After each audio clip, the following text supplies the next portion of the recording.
Hello, and welcome to the Libri Labra book club. I'm joined by my husband, John, aka BookTube Hubby, and also by book club VIP member Tom Brennan.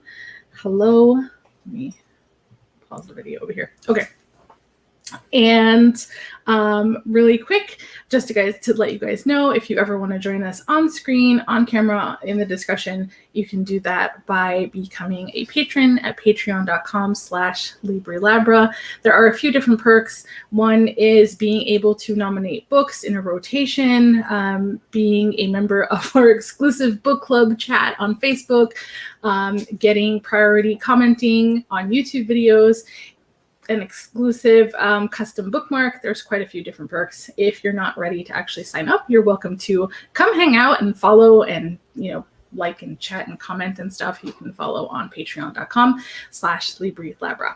So this month we are talking about April's book, and it was one of your selections. And so just tell us a little bit about what made you nominate this. Considering this year, we're actually trying to focus on new releases for this year. I actually went back and found a couple new releases from the past few months, and I was like, well, those sound interesting, and that's how we ended up here. So, were you aware that it was going to be short stories? I was not. Okay. I was an Irish author, and apparently he's well renowned. So I was like, it might be good. So since I haven't already said, we are going to be discussing That Old Country Music by Kevin Barry, which is a collection of short stories. I don't like what I read about it was on Goodreads, and I'm not sure it really identified the theme of this collection. I didn't read what was on Goodreads, but I did find one article, or I don't know. I'll share it here. I'll share it in the chat. But did it go over there? I'm not seeing anything over there. Oh, there you go. There it goes. Okay. So where was it from? LA Review of Books. Okay. I guess the LA Review. They actually the only one that I found that actually had an extensive review of the book, and it actually goes story by story, and that's how we're going to do it a little bit today.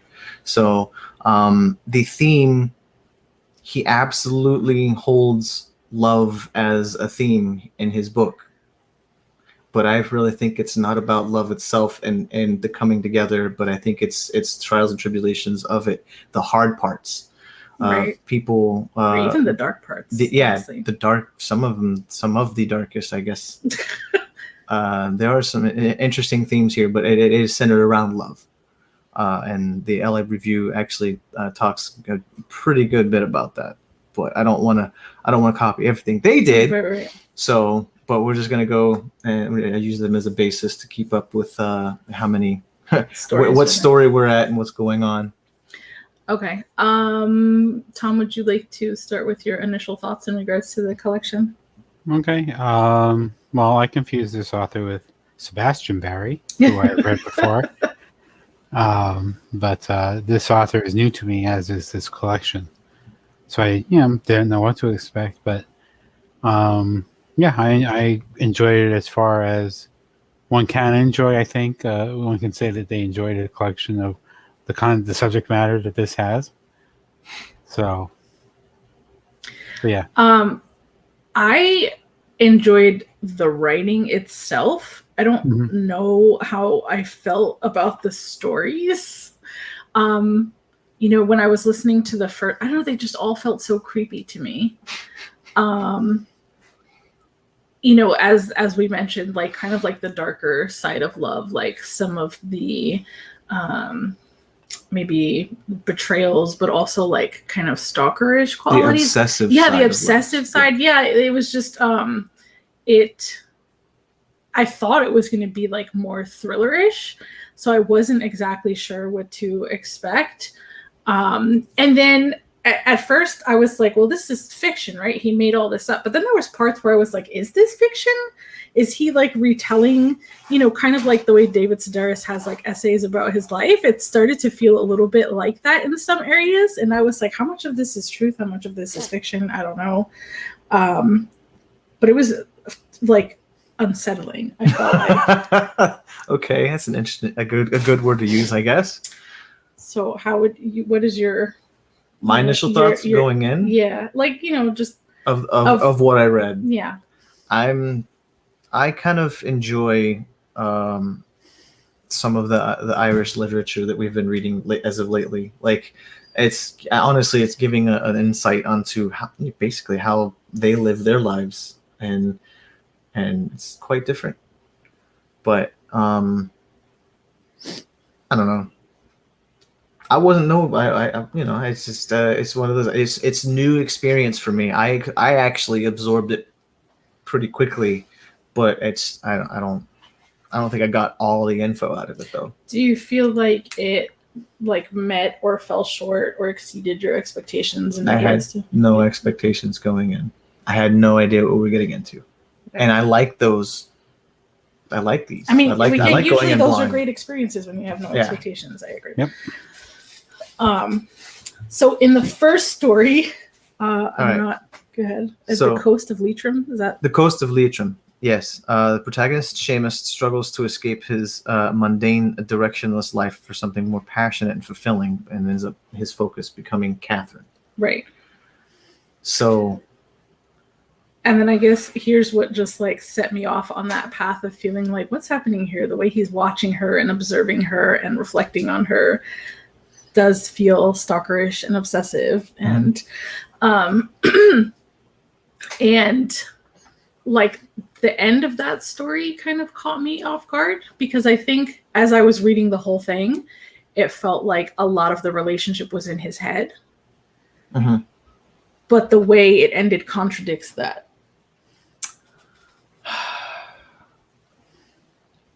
I don't know. It just seems like it was very self-destructive. I mean, I don't think it was like the healthiest of relationships, but because the story is being told from his perspective, like you kind of see a lot of the things that he was going through, the loneliness, the obsessiveness, which is not stuff that she would necessarily see. But some of the things that were said that made me feel like, oh, this is kind of creepy was, him talking about this telepathic connection that they have, which not to say that that's impossible, because I know you and I have experienced that in several points of my relationship. So I get that, but I guess with everything else, I was like, this dude's going too far, especially because their relationship wasn't very long. I think that was the point of this story, is because everything that entire relationship happened in a short story. So we're zooming right through something, but I think that the idea is that it happened so much faster for him than it did for her. Like, she was still in this way with what's going on, and he already went through in his head the whole idea that he's not good for her anymore. Yeah, that she was going to leave him anyway. So right. So what's the point? I'm out. What are your thoughts on that specific story, Tom?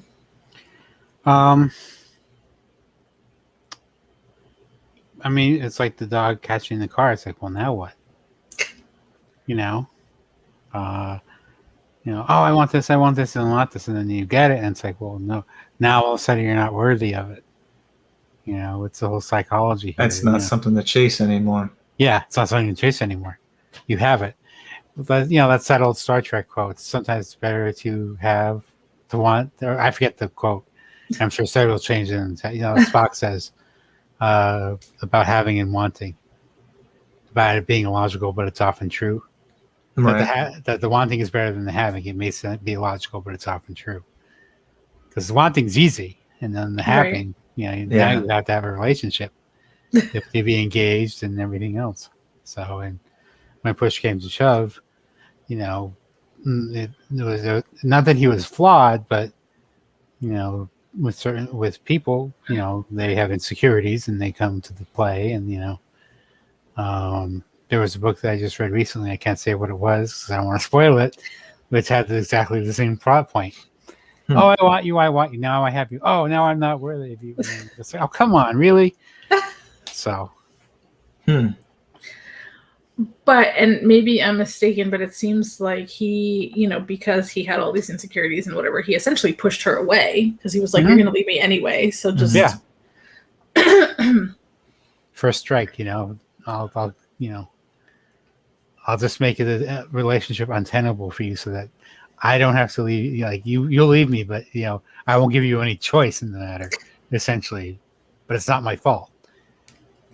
Is the thinking there? I think. Interesting. Like a passive aggressive way to break up with somebody. Is my point. Right. But then even though she left and she went someplace else, when he was like, "Oh, how can I be without her?" He felt this telepathic calling. Mm-hmm. And he went and he found her in that cafe, and she was like, she was essentially kind of like, "Oh, thank God you're here. Like, what took you so long?" kind of a thing. Mm-hmm. Which, I don't know, it felt like a weird ending to me. But did you feel that way when you? Sorry, I was moving on to the next. I was trying to prepare the next state, like the next thing. I didn't. I said the ending of that story. Did you think that was strange? That she was just so happy and relieved that I guess he came around and he wasn't like he admitted that he missed her and went to go find her instead of continuing to push her away. I don't know. That seems a very, very romantic gesture book thing to happen. Him actually him closing the distance after pushing her away and actually going to wherever she was. But how hard would it have been to find her? Really? Mm-hmm. So, it was a happy ending, Okay. Yeah, but in the meantime, I think that's what gives the story its drama in the sense that Barry puts the reader in the position of the guy. Essentially, it's like, because we don't know what she's going to say. We hope she says yes. There's a really, really, really good chance she's going to say, "Get the hell away from me." Right. So, I like the ending. I like the way because it finally confirmed that she's into it as much as he is. So it's finally out of his head. Right. As if her living with him wasn't enough. But. Right. Right. What was the second story? I don't remember the title of that one. Oh, the Goat Mountain or something. The Ox. Deer Season. Oh, okay. So they might have. Yeah, Deer Season was the second one. Okay, yeah. Deer Season was the 17-year-old and the 34-year-old guy or whatever, or the mid-30s guy. Mm-hmm. So it was a 17-year-old looking to do away with, what part of her life she feels she's done with. She's ready for the next part, and she wanted to get rid of her virginity, I guess. And from what I understand, they were okay in the woods. So they went and did their thing in the woods, right? Do the thing? They went and did their thing in the woods. Okay. And then where she fucked up was actually chasing him to his house, right? Well, because he didn't show up. He didn't give her permission to do that. Well, yeah, I'm saying so they went out in the woods, whatever. The next day he didn't show up, so she was like, "Wait a minute," and then they ended up being in his house, and I'm pretty sure that's when she was seen, and then she went home to Dad to deal with that, and Dad ended up being very, very mean about it. I wasn't sure if I fully understood what they meant by they ran him off. I think literally. Yeah. Get the hell out of here, or we're going to beat the shit out of you again. Yeah. Okay, because I know he was definitely concerned about ending up in jail. With a 17-year-old. Yeah. I mean, I get it. And she's like, not for long, but that doesn't matter. That shit don't matter. Almost 18 doesn't cut it, you know. And especially when you're in, I guess, rural Ireland, you know, regardless of the time period. Yeah, that's going to cause some scandal, you know. Especially with the age differences. The difference, I should say. So. So, but what is the love problem here? Was it even about love? I mean, she kind of felt like it was a little bit. Well, I think she went into it not really caring, thinking not caring, and because even like when is that the gist of it? He goes, yeah. She's like, oh well, you know. They were just like, about the whole thing. Yeah. But at the end, she really cared about whether or not Daddy hurt him. Well, I mean, because she felt responsible. Like whether or not she like super cared about him, I think there would still be some remorse for him. I love how eloquent his words are. Like, I feel like there's a lot of poetry in here, but then there's the lines like, "What were they in the fucking trees?" Like, because Dad was like, "Well, you were seen," right? And I was like, "I was in the woods. What the hell? Where were these people at? They were seeing me." Right. I just and what were they doing those, in the woods those, in the first place? Those quick wit, you know, not necessarily poetry, but it's almost like I saw you in the porn shop. It's like, well, in order to see me, you had to be. Yeah, right. Yeah. I don't know. I feel like I felt her remorse and her sadness over how like it all unfolded, I guess. Well, that's not necessarily love. I mean, she cares for him, but that's not necessarily, you know, I didn't expect him to get run out of town for it. Sort of a thing. I think a lot of this is really about how much or what was actually expected of what she was doing. Like, she expected just have it run and done and that's it. But there was so much more behind her doing what she did. Like, there was so much more to it. But she was like, oh, I didn't realize that I could do that much damage. Or well, yeah, she completely impacted and changed like another person's right, but life. she didn't think that would be the case. She was just thinking she was all, you know, I just want to do the thing that all these people keep talking about. Yep, frame of reference is important. Now, should he have known better? Yeah. Yes. Oh, yeah.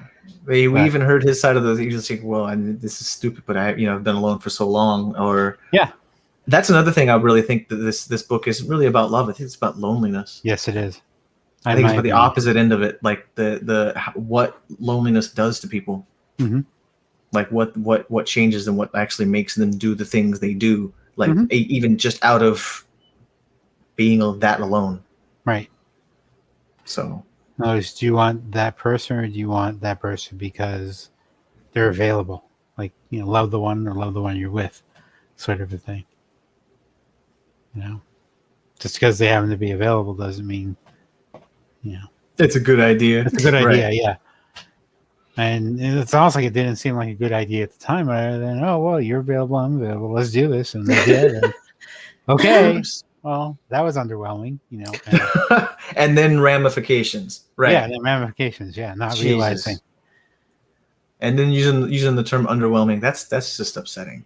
Yeah, it's like well that's what when she has to ask, like, yeah, that's pretty much is that about it? Yeah, sorry. Pretty much.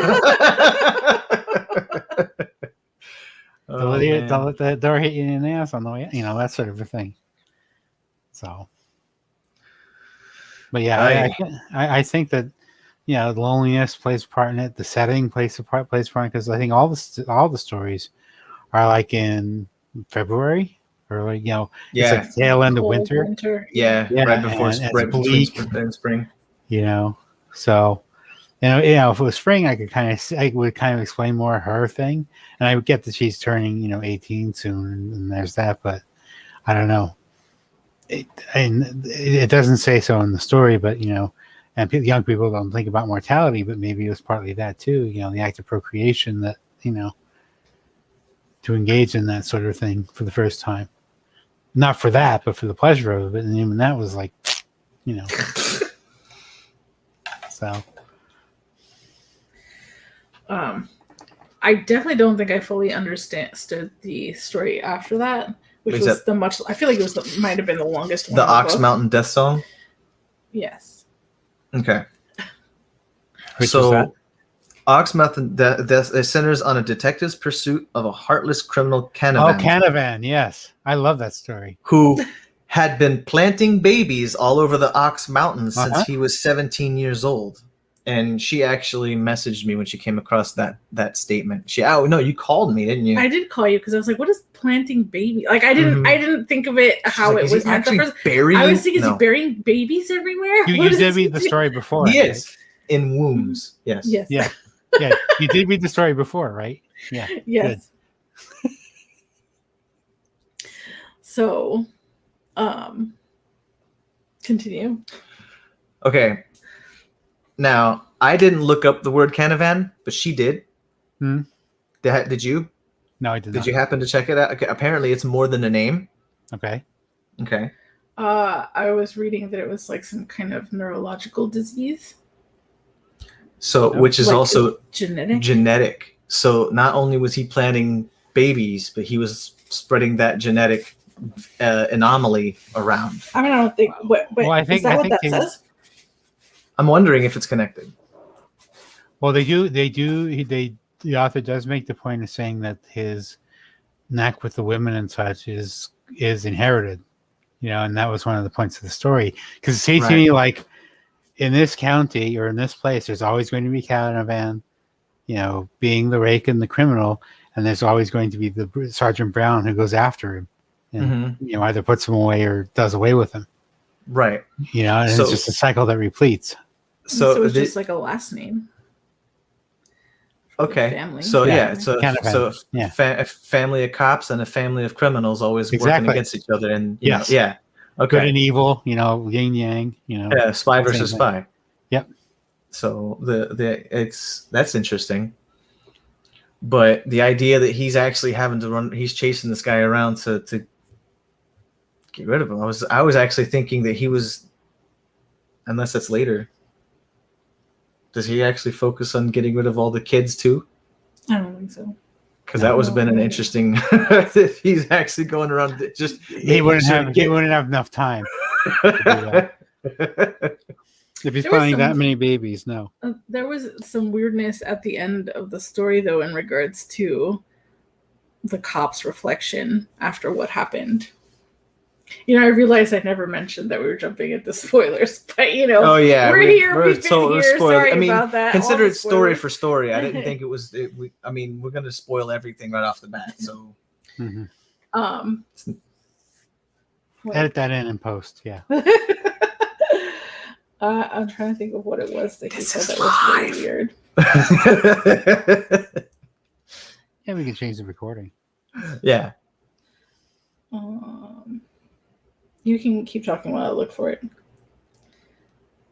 Okay, so the quote from that was, "There was hardly a female specimen along the part of the Sligo-Mayo border that hadn't taken the scan of his hazel glance and hadn't had the hard word laid on and in dark corners of bars or in the hormone maelstrom of the country discos or in untaxed cars down back roads or under the silly, silly moonlight." So apparently he had women no matter where they wanted him. He's like the human version of the fireplace in the later story. Right. But so, you know, he does what he does on the mountain, and then as he's coming down, he's like reflecting, and then he says something about some heated girl. Oh, wasn't there always some heated girl so wistful?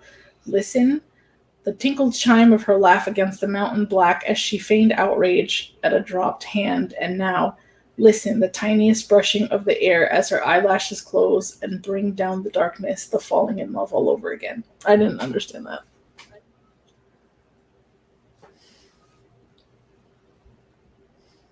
Why are you looking at me? Who was he talking to? Who was he talking about?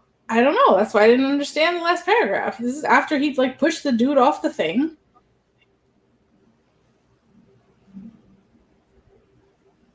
Hang on, let me get over there. The tinkled chime of her laugh against the mountain black as she feigns outrage at a dropped hand.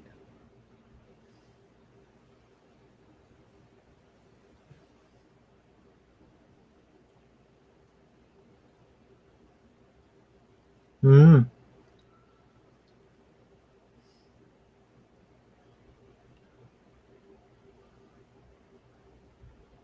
And like shortly before that, he says he feared now the summer night for its sly and sweet found darkness. He imagined on the night breeze a sardonic note as the ox were taunting these mountains, their insistences. Those who would run, and those who must follow, and waiting. Oh, wasn't there always some heated girl so wistful? Some heated girl. Is it someone angry about something? I don't know. I didn't I would say it would be aroused, given the context. Right. So unless there was somebody else wherever he found him, like he was with a girl. Well, I think it may be more that, whenever there's a caravan, there'll always be a woman for him. Because he Waiting? seeking. So he will find them, or he will bend them to his will. I'm getting, because of that talent he has for seduction. So.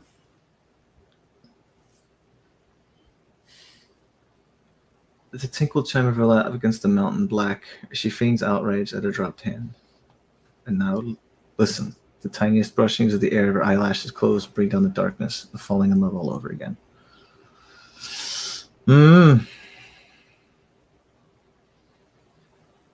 I could take some deep thinking. It could be the moment where she decides to give herself to the man or the woman. I mean, Moment the of surrender. detective just gave the caravan to the mountain. Yeah.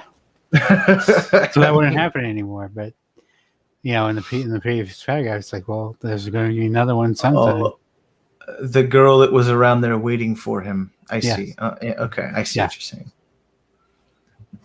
Because again, if there's always a brown, there's always a caravan, there's always a woman or women that he will victimize.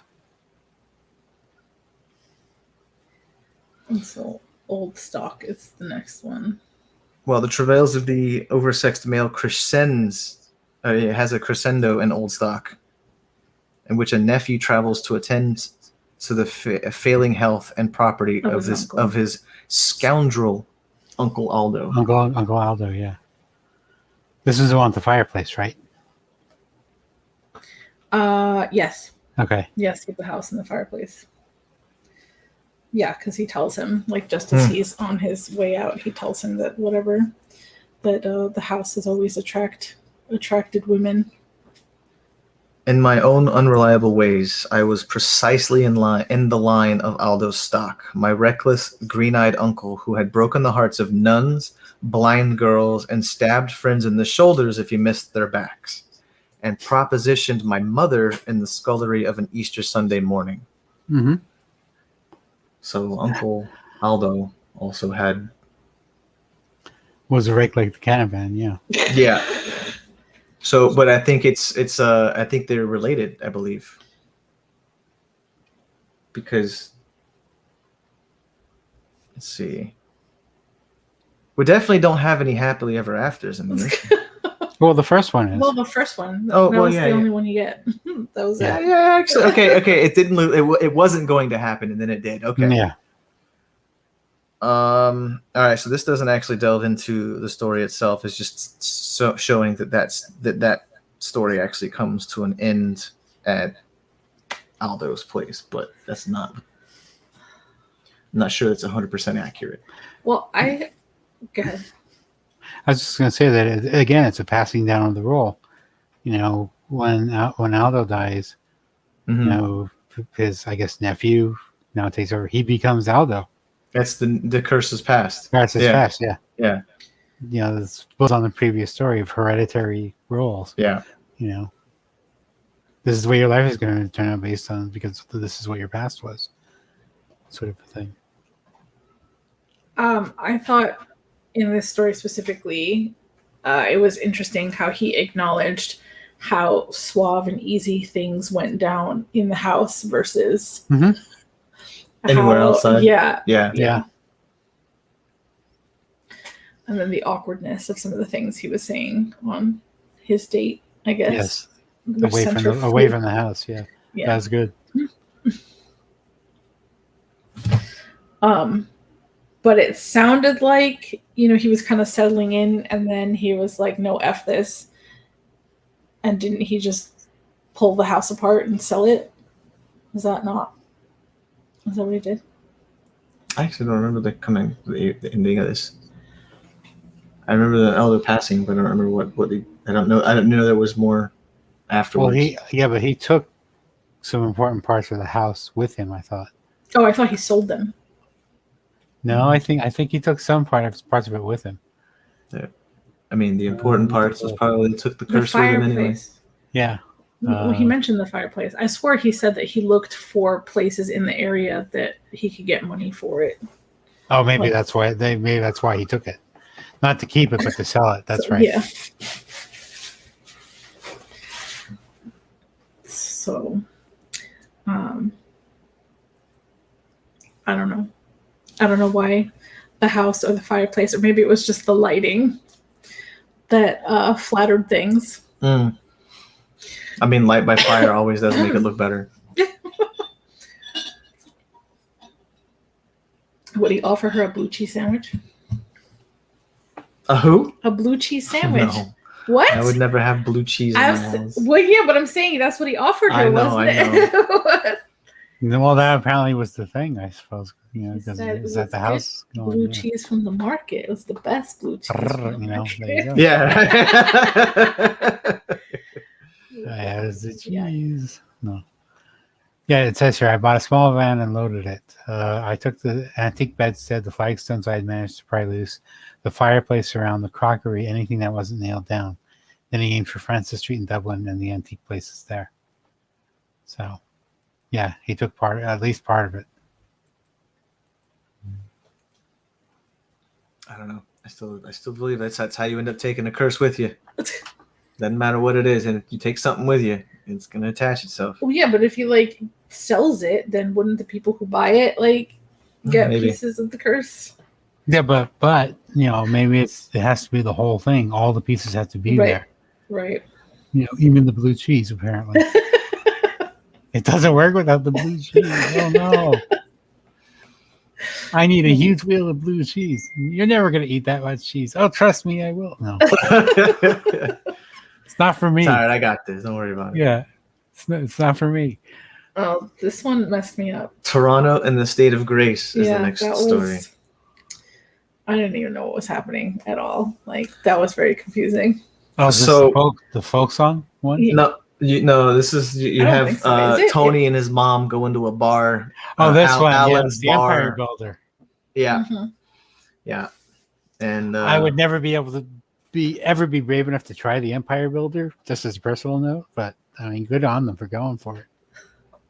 What is it again? The Empire Builder. Yeah, they were thinking on the top shelf of the bar. Thinking each one. Oh yeah, boom, boom, boom. Okay, yeah. I didn't know that's what that was called. Yeah, that's when they say when they talk about the Empire Builder. That's what they're doing. Okay, that makes more sense now.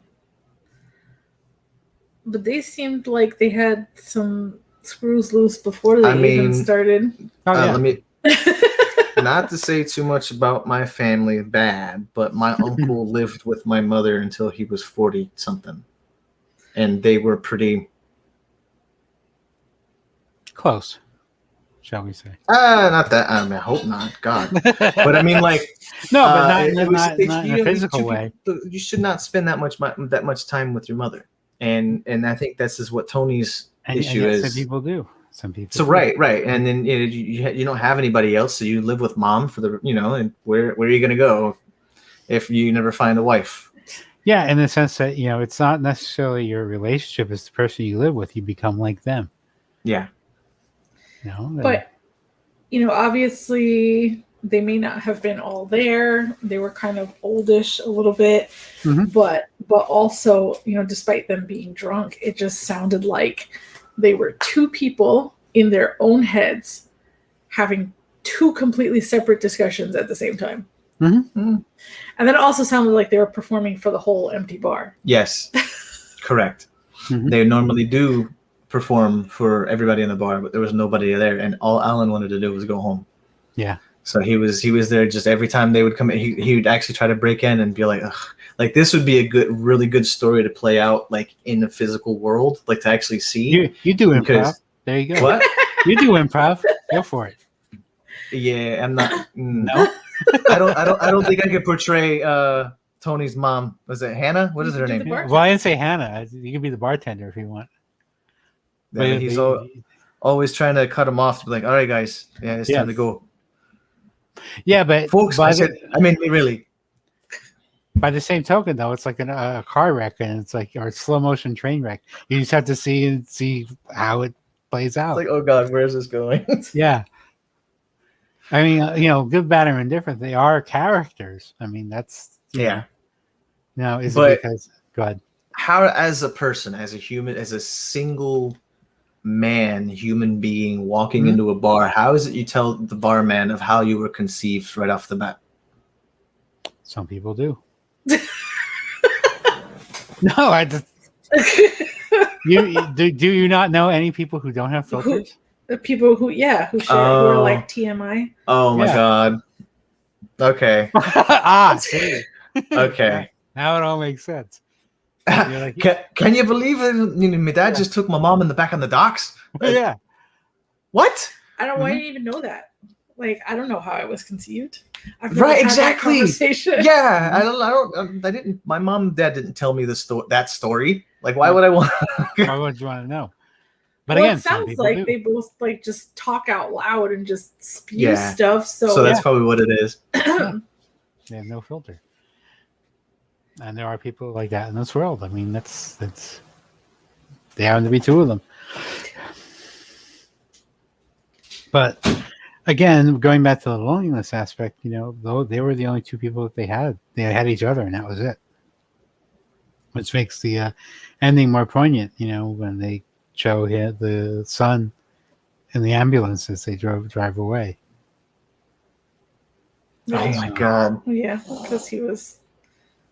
Just I think it took a little bit for it to sink in. And yeah, there was just that I think it was just like one or two lines where it was Yeah. like where the guy where Tony looks at his mom and goes, "Oh no, you haven't," and then you just write that like I don't know how the author like sets that tone for that Mhm. line, but you could tell it's that dark tone right there. Oh no, you haven't. Oh yeah. And it's just everything. It's just you can tell it's just really a deep dive in the emotional spectrum for this man. Mm-hmm. I just realized that we all listened to the audiobook, right? Yes, we did. Yeah, okay. Because we hadn't mentioned anything about it. I think, his delivery definitely added to the creepiness of the stories because it's like this whisper. He was kind of like a whisper type. Yes. And he has an old Irish rasp. Like he's No, but it was more than that. It was more than that. It felt very intentional. I think it wasn't just his voice. Oh It yeah, was like- it was. If you heard the beginning of the audiobook, like when he reads the title, that's a different voice than he uses. It's like a hush, like almost like a sotto voce, like a whisper almost, yeah, you're right. Yeah, like he's telling like ASMR almost. secrets. Yeah, he's telling you the story in a small room lit by candlelight. Sure, but that's creepy. sure. Whatever. That's still creepy. I don't know. They were just like. Was that There's it? Yeah, I this guess so. creepiness It's to it. it's an ambiance that was kind of I'm pretty sure it's there for. Oh a yeah. reason. Oh yeah. It's totally friendly. I mean, yeah. Like everything, all like there's that tone is there throughout all of these stories. Absolutely. So the next one is Oh, I don't know the name of it, but it's between Hannah and. Oh, you got more? no! I was just gonna say that I highlighted this one line where I guess they heard Julio Iglesias, which I thought was really funny. Is this between Tony and his mom? Yeah. when they're talking about Julio Iglesias, because Yeah. apparently that was what's the word I'm looking for? Like influence for them. Interesting. And there's another thing in there about them. Why is my brain stopping working? Like the idea that they were actors, but then told Tony to stay away from the actress. I mean, yeah, I get it. So the next one is Who's Dead McCarthy? Yep. Wait, which one? I don't know the name of that one. I just said. No, I'm Who's saying Dead like I don't know which McCarthy? one is which. It's called Who's Dead McCarthy.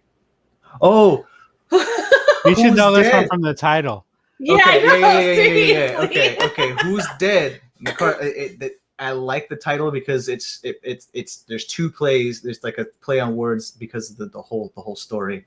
I really like the story. You could change the punctuation. It has two Correct. different meanings. Yeah. So, Con McCarthy. I don't know what's his first name. Con, yeah. Is it Con? Con. Yeah. Kamikaze. Yeah. Okay, so McCarthy's obsessed with the dead. But yes. So he's every time someone Because he dies, thinks it's he's running through the neighborhood telling everybody. Yeah, he's the town crier for death. Yeah. But That's of depressing. course, he's 100. He's all sorry and sullen when it's a child or when it's somebody who's but when it's a comical death, it's the happiest day of his life. Mhm. So it's I think this character is very interesting and very very fun to play. But the idea that he transfers that obsession to a guy who's completely tired of him coming and saying something to him is like the irony in the whole thing. Yes. I love it. He was assimilated. Yeah. That's The what guy it was like, What happened. oh, it comes going like, who's dead, McCarthy? Tell me. He's like, who's dead? Tell me. Here you come. Who? So I think that's one of the funniest things is he's just tired of it. He goes, oh my God, please don't tell. I don't care anymore. I know the person. Right. Who cares?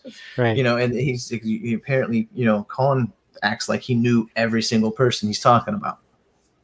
But And the sad part is that he may have been the only one at the funeral, for some of these people. Right. So if it were not for him,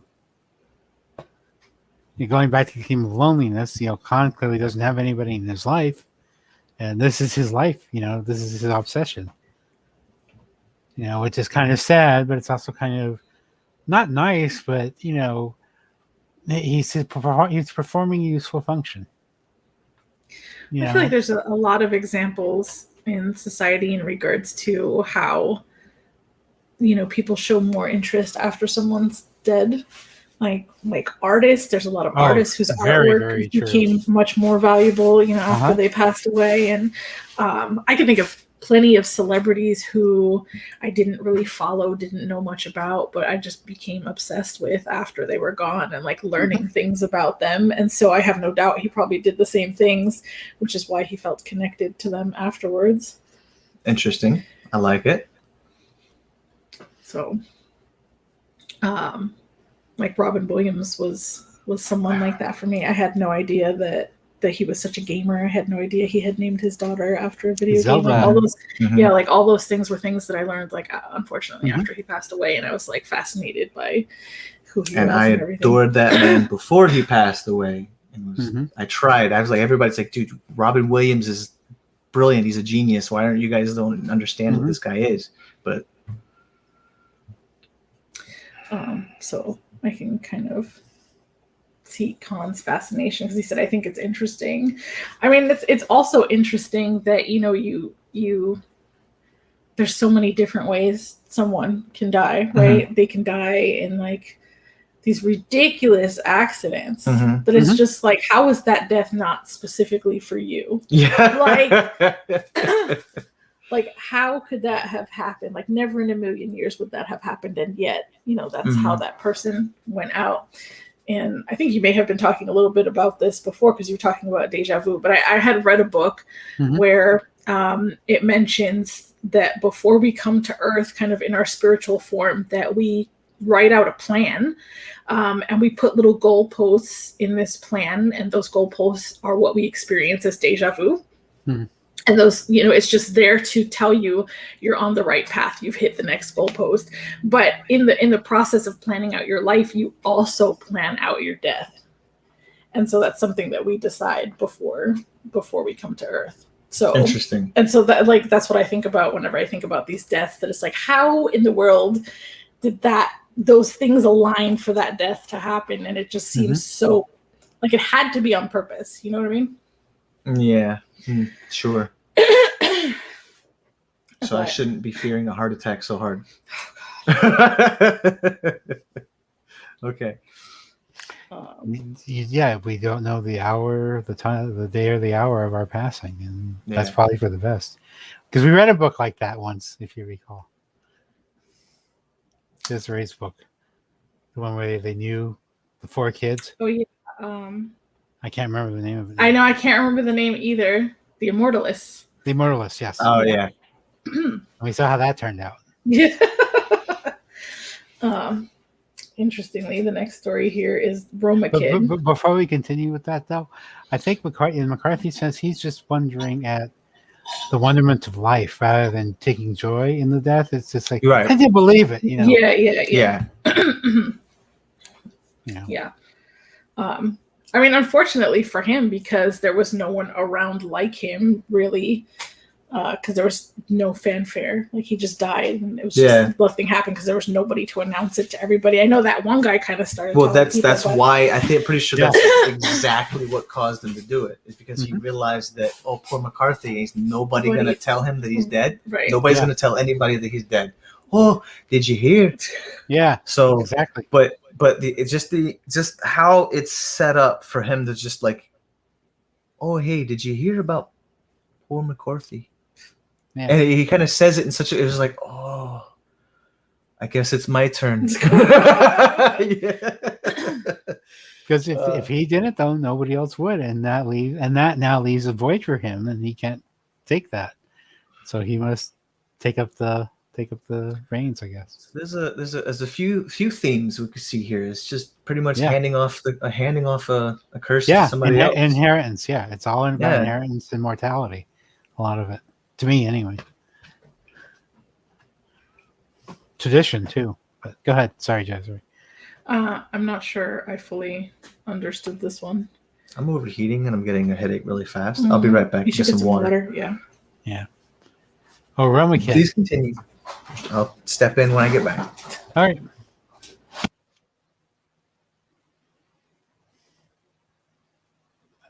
Desiree, you're ready? Okay, yeah, I just muted for a second because I was coughing. So I guess there was a young girl. Yes, a Roma kid. Yeah. Gypsy kid. And someone sort of adopted her, kind of? Well, it was by mutual agreement, yes. And then my understanding was that they got close, but not really, because they had no need for talking. Well, that's the ultimate closeness, isn't it? It's comfortable quietness. Yeah. Yeah. And then when he passed, he kind of left her. Yes, and she took over his role. Yeah. This one feels a lot different than the other stories in the book. I feel like it was a little bit. I don't want to use the word normal. I don't think that's the right word I'm looking for. Just I would suggest that at 9 years old, that kid is more mature than the 17-year-old in the other story. You know, because at 9 years old, she decides, okay, I'm not staying with my family anymore. I need to go on my own because they're going to get deported or whatever. And she does, and she makes it. I mean, good for her. Okay, what story are we on? Roma Kid. But what's the story was about a girl, and she was like 9 years old, and she ends up meeting this guy, and he kind of sort of takes care of her. I guess she goes in the with forest. him. Oh, okay. I remember that. Oh boy. And then he passes away and just like leaves her everything. Do you not remember that one? I don't. It felt different than all the other stories, and I'm having Mhm. trouble describing like why it was different. I mean, first of all, it didn't feel as creepy as all the other stories. Right. It just So the theme really is about really inheritance. Then. it sounds like it. A lot of that, like loneliness and family and. Well, she found that the way of life that the old man was living was agreeable to her, and said, "Yeah, I'd like to do this too." And she stayed. And Oh, that's that what kind of like she's like clicked right in, like Yeah. to take over. Yeah. Mhm. Okay. All right. I do remember that one. you know, Like she felt and- like this. It was where she was supposed to be. What she was Right. supposed to do. Like it was destined. Yeah. All right. And what's the definition of family in that case? Because clearly she felt comfortable with the old man, and at the end of the story, the author says, "Oh yeah, well she thought about her brothers, but not so much anymore. Right. As she got older." That's right. She had 4 brothers back home. Yep. I remember the story now. I don't have too much to say about that one. Nah, it was cute, but I don't know. I didn't parse too much info from it. Apparently. Well, I think the writing is what was the attraction there, because I thought it was Right. not that the others weren't, but this one in particular. That's what I was actually kind of saying myself. Is it like as memorable as some of these might be to me? They're not. What stood out was the writing. The way Like he I told love them. like how like the descriptions of everything. Well, I'll never be able to forget him describing someone's head as a kettlebell.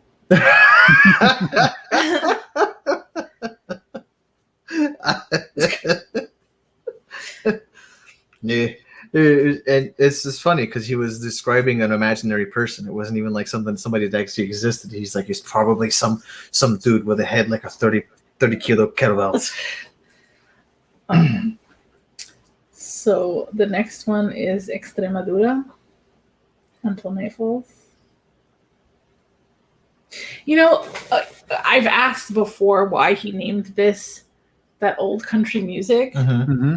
And then I guess it's just because of the themes of themes of country music and then themes of the stories, kind of. Well, it's I guess it's just everything's really sorrowful and lonely and yeah. crying in my beer. I think I think Tom described Very somber. Yeah. Book. Yeah. But this one threw me off guard a little bit when he started like talking in Spanish, and I was like, "What is going on here?" I didn't bargain for that. In an Irish book. So I must have missed the part where he mentioned where he was, and I was like, "Where's all this Spanish coming from?"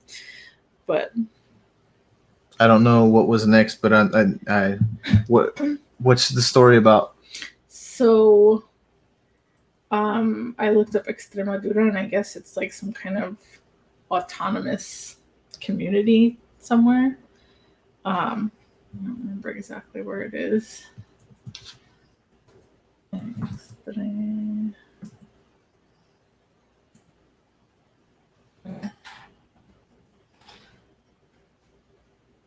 Located in such a large part of Spain, or Iberian Peninsula, is made up of It's a two large. community of Spain bordering Portugal. So anyway, I guess the narrator of the story was there, but there was a girl who kept passing by him and like singing stuff to herself. I guess she was singing something he identified as Gaga. Oh, Lady Gaga. Yeah, Maybe. And like I couldn't tell if they had a relationship before or if he just wanted her attention or because he kept trying to say hi to her, but she never responded to him. And I'm not sure what else exactly happened in this story. It sounded like he felt a little bit out of place. And there was a dog.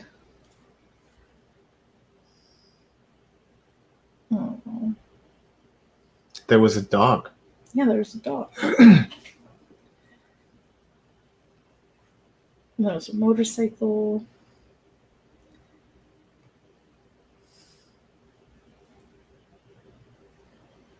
So is this more of the obsessive love from a distance type story? I mean, that's kind of what it felt like. Because the first one they actually got together. They had Catherine, but if this is just everything in his head type deal.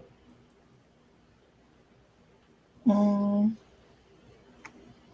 says, I stepped onto a train that night in Madrid and out of my life. Love, don't mention it. They must whisper their love to Mercedes as night falls.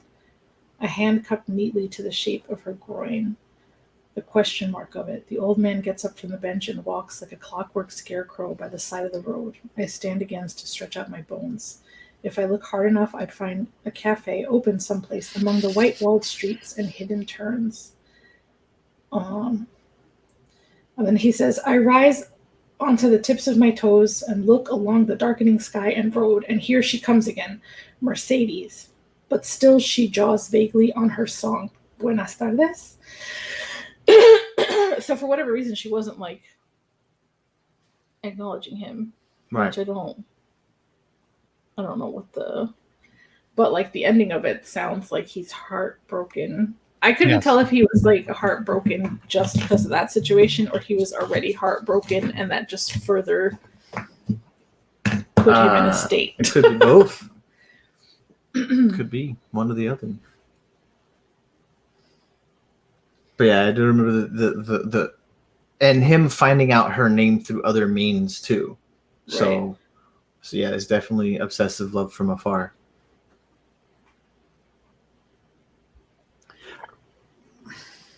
And then, but what does he get from it? Maybe is it that he sees her with someone else and that's why he feels heartbroken?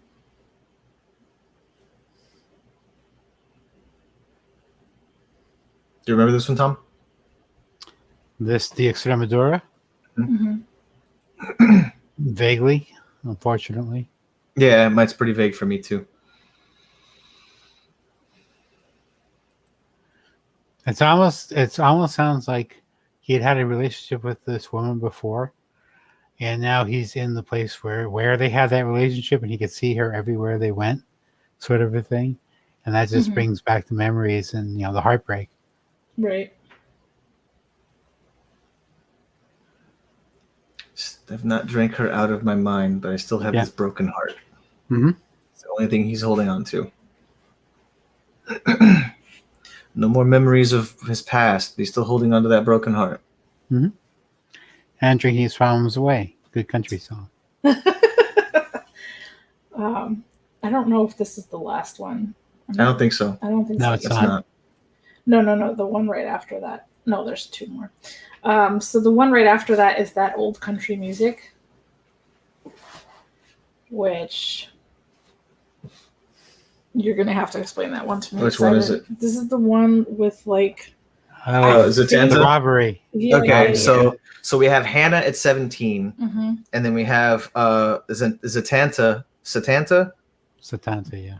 Satanta. I mean, it could be pronounced because I heard it pronounced with a Z a couple times, didn't I? And then Satanta. I don't know. Satanta. But he's 32, which he was actually Hannah's mom's boyfriend before. Okay, I thought that's what I thought. Yes. I was interpreting that correctly. Okay. Yes. So he was mom's boyfriend before running away with the 17-year-old, and apparently he's has been initiated into a gang, some sort of lizards, something about lizards, and they hold up a convenience store with a sledgehammer with a claw hammer. Claw hammer. So apparently the claw hammer is the symbol, and then of the gang, and then we have to deal with the repercussions after the fact. Okay, So, and then she ends up pregnant. I think that was the reason why they started running to begin with. Right. Because he got her pregnant, and then it was like, oh shit, now what do we do? Right. And Was then he also a tattoo artist? and then A bad one. well, Yes. he was he was drunkenly putting a lizard what ends up looking more like a frog on his calf. So the tattoo he was drawing on his calf ended up looking more like a frog because he was drunkenly doing it himself. Oh my. So but that tattoo PTSD was hurt supposed to too. signify the gang that he was being a part of. So we're just gonna dive right into everything. What are we doing here? I mean, Do you I remember the guess story? like okay, what? Do you remember everything about the story? Yeah, okay. So I wasn't sure because at first it sounded like this was her mother's significant other, and I was like, "Well, Jesus." And then, it sounded like maybe the girlfriend Hannah was trying to get him to stop the robberies. But she ends up finding the claw in his trucks, which means he's still doing it. And then, no. Remember, the robbery is based on him having a claw hammer. If the claw hammer is there, he's not doing the robbery and he's not coming back. He left her. Really? That was not what I got out of that story at all. I thought she killed him. She fucking hit him in the head with the hammer Yeah. because she found him. He still had the hammer. Yeah. She murdered him, and then her mom showed up. The line was Because he wasn't because wrong. I was stronger than he was because he couldn't actually continue. Apparently, he wasn't hitting people with the hammer, but she did it to him because Yeah, because what? Well, out of the anger that she realized that he still wanted to be part of this gang, that he was still working towards this gang bullshit.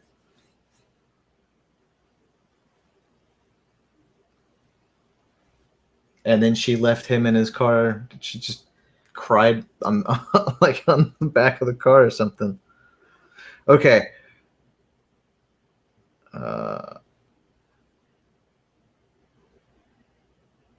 It was difficult to believe that just last night she had laughed with excitement as she took the first baby bump photo for her Insta, and Santana's needle buzzed jauntily as he tattooed a lizard on his left calf. He told her in a voice scratchy with emotion that he loved her and that their souls were made of the same kind of stuff. She licked his earlobe and showed him the selfie, and he cried in a hard gulpy jags. Like, he was still very emotional about everything. She was waiting for him to come back from the robbery, and I don't think he ever did. Oh, okay. Remember? Yeah, I do remember now. I do remember now. 10 o'clock, 11 o'clock. Well, because he was waiting for him. That's what I'm saying. Yeah, and he never took the hammer with him. Yes, then. He just left her. He just left her on the mountain. Oh shit! No, wait, hold on.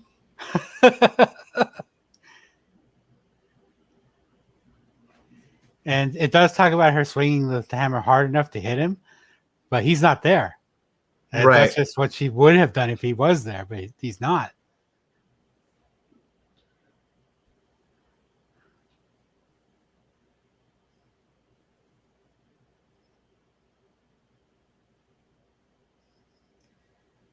Her 17 years, they had been mean and slow-feeling years. She was almost as old as the century and felt it. Her man in jail and a child at the breast. It was all playing out by the chorus and verse.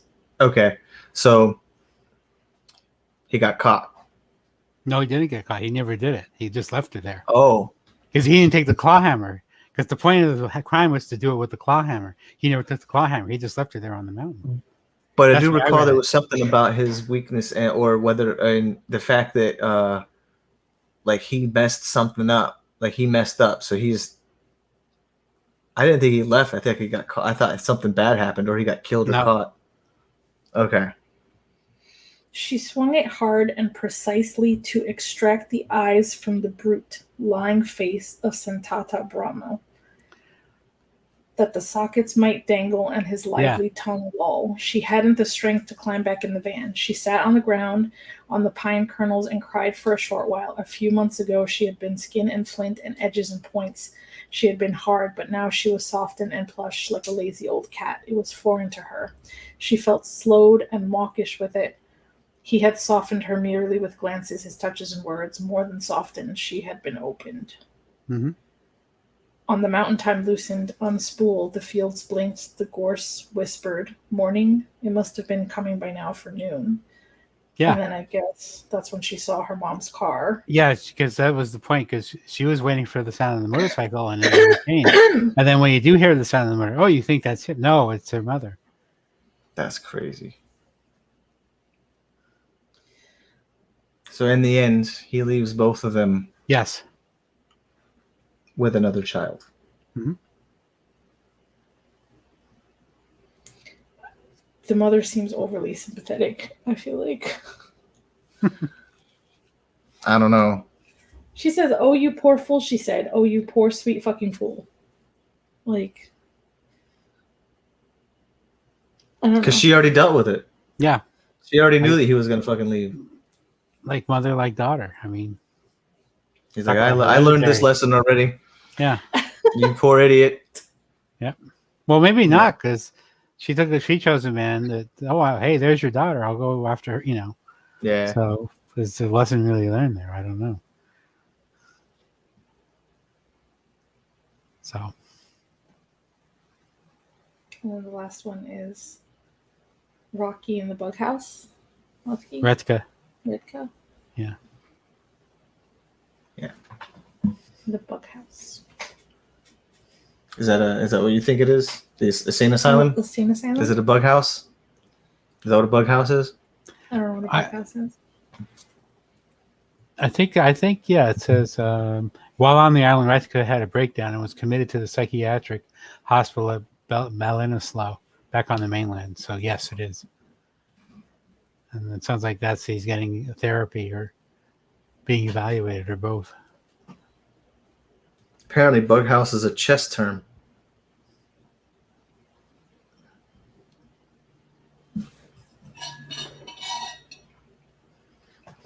Okay. For slang, it's a hospital or especially lunatic asylum or a prison. Okay. So I know for the majority of the story, he's like talking to the doctor, and and then I guess people are disturbing his sleep. He's not able to sleep. I thought that was the problem was to begin with, is he just wasn't able to sleep, period. Yeah, but then like later on in the story, it sounded like he was cursing somebody out, telling them to shut up because they were being too loud. I thought. I mean, it makes sense to me. I don't know, like, I'm not sure I'm fully understanding the plot of that one. I don't know. Nobody mentions, or the other article doesn't mention this one at all, so I don't know. I don't remember the story itself. Like other name, what names do we have outside of Rothko? The doctor. I don't remember what the doctor's name was though. O'Reilly. Oh yeah, okay. His name is Redka, but you can call me Ted. Are you experiencing agitation, Ted?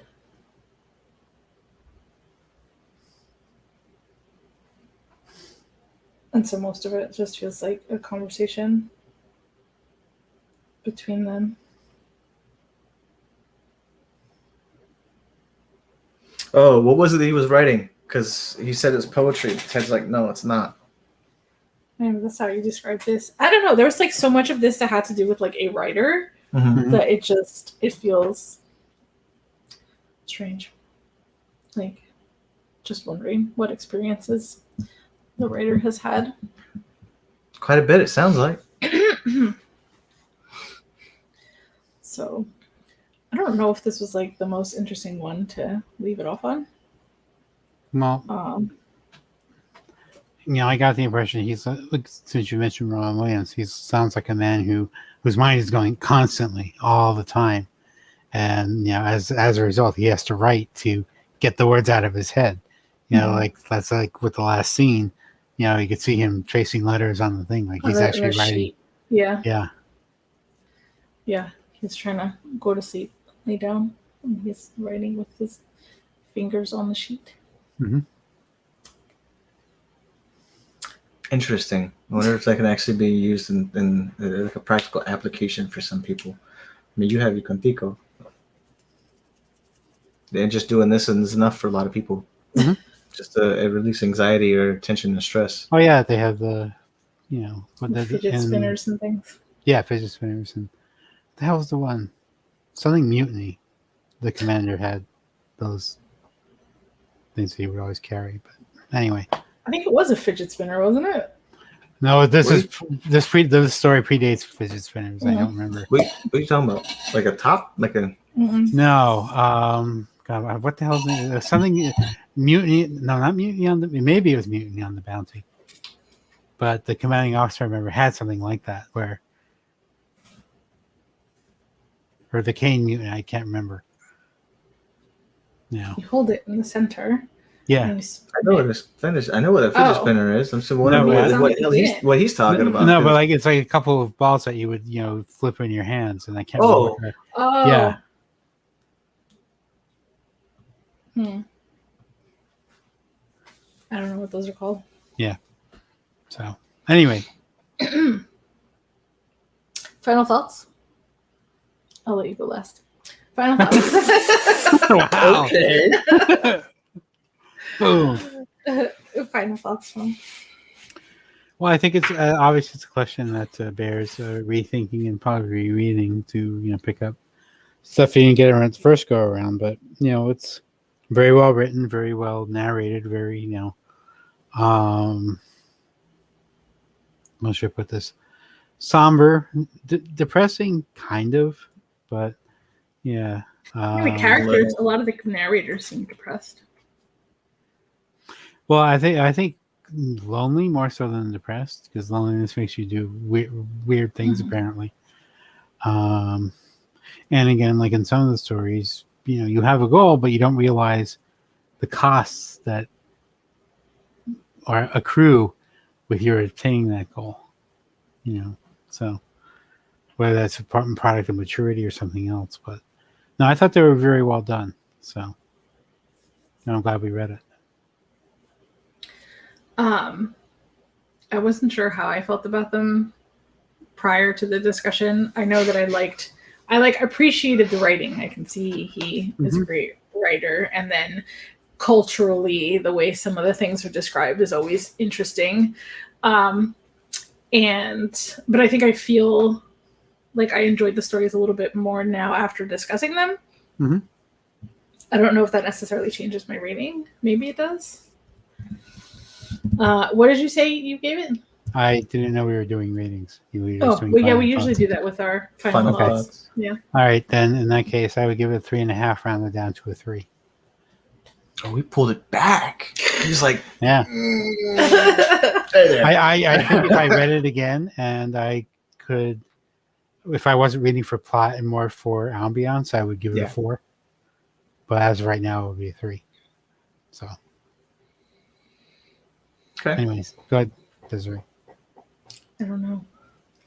Like, I don't know what my rating is, but yeah, I did enjoy the stories more having discussed them. Like, I feel like I have a clearer picture of what they were.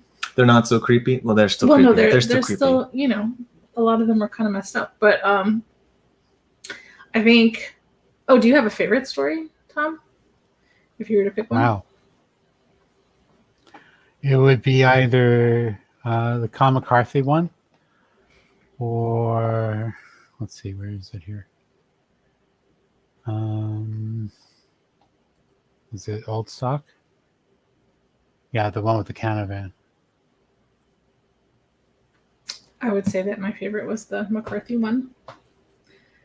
Let me simmer on my rating. You can do your final thoughts. Okay. Excuse me. Sorry. I'm really becoming a big fan of Irish authors, just because of, I guess, prose would be the word to use. Like what the way they describe things, the way they it is also a certain don't give a rat's ass wit behind some of the jokes. Like. Mm-hmm. Some of them are crass, some of them are harsh, some of them are just like, if they're out there and they punch you in the face. And I like that. I mean, I like things to get my attention. So it's like, whoa, okay. That was a hell of a joke. But I mean, a lot of that happens, but I give this one a 4 stars because I enjoyed it. It wasn't I didn't roll through it and go, let me listen to it again, but it was there was more to parse from it than what is actually told in the story. Mhm. So I don't recall if he's written actual like full-length novels or if he tends to 2 or write 3, mostly. I'm not sure, but he's got Okay. a bunch of short stories. So I think that I'm gonna give it a 4 based on my appreciation for the writing, not necessarily my love for all the stories. And also because I'd be willing to check out more of his work, I think. Oh yeah, I'm down. So those are our thoughts on that old country music by Kevin Barry. For the month of May, we are actually reading Clara and the Sun by Kazu Ishiguro. And that was nominated by Tom. I don't know if you want to just mention a couple of things about it. It's dystopian sci-fi. Yes, it involves. Seems like a particularly Japanese story, in the sense that it's about AI beings.